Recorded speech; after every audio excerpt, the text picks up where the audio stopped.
भोंदूबाबा खरात आणि महिला लैंगिक शोषण प्रकरणी आता महिला आयोगाच्या माजी अध्यक्षा चाकणकर यांना SITने समन्स बजावले।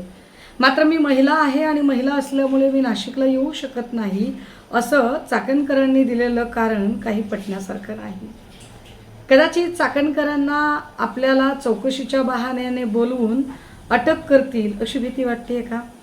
पण मुळात चाकणकरांना अशी भीती का वाटते? कर नाही त्याला डर कसले? जर चाकणकरांचा सगळ्या प्रकरणात काहीच सहभाग नसेल तर चाकणकर या चौकशीला सामोरे जायला घाबरतात का बरं? सगळ्यात महत्त्वाची गोष्ट, SIT जी या संपूर्ण प्रकरणावर काम करते त्या SITच्या प्रमुख सुद्धा तेजस्विनी सातपुते या एक महिलाच आहेत। 2-3 दिवसांपूर्वी मी आणि इतर महिला आम्ही नाशिकला गेलो होतो।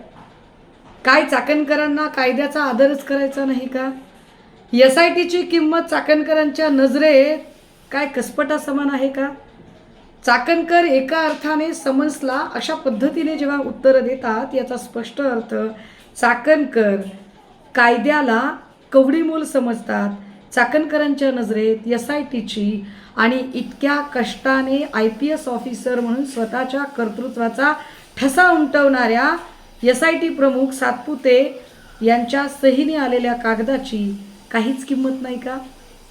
पण मुळात आत्ता या सगळ्या प्रकरणात SITचा कणखरपणा बघण्यासाठी महाराष्ट्र नक्कीच उत्सुक आहे।